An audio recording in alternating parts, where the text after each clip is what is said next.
আসসালামু আলাইকুম। সকাল সকাল ছাদে আসলাম আমার মুরগির খামারে। প্রথমে আমি খামারটাকে ভালো করে পরিষ্কার করে মুরগিগুলোকে খাবার দিয়ে দিব। আমার মুরগির খামার পরিষ্কার করাও শেষ, মুরগিকে খাবার দেওয়া শেষ। কাজ করতে করতে আমি একেবারে ঘেমে গেলাম।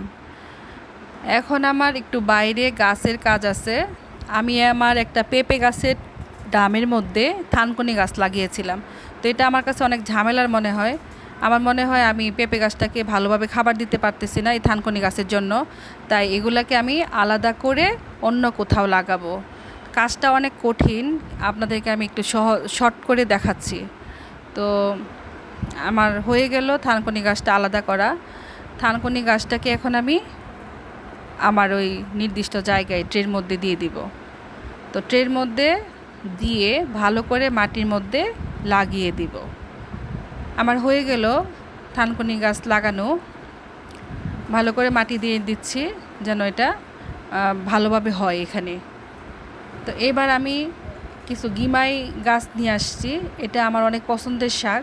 তো এই গিমাই গাছগুলা ট্রের চারপাশে দিয়ে দিব। গিমাই শাকটা হচ্ছে একেবারে গ্রামীণ শাক, গ্রামের পরিবেশে এগুলো হয়, গ্রামের মানুষ এগুলো অনেক ভালো চিনে, তিতা শাক। তো এটা আমার অনেক পছন্দের শাক। আমার হয়ে গেল গিমাই শাক লাগানো।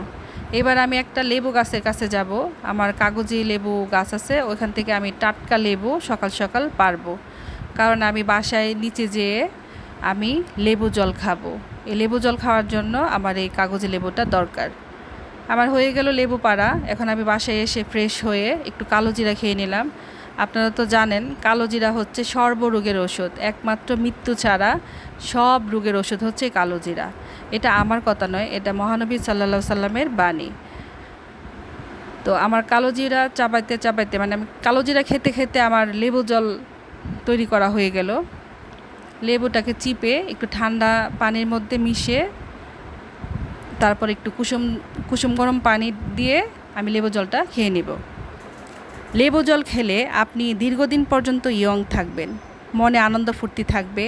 যাদের হাঁটুতে ব্যথা, হাতের জয়েন্টে ব্যথা, তারা নিয়মিত লেবু জল খেতে পারেন।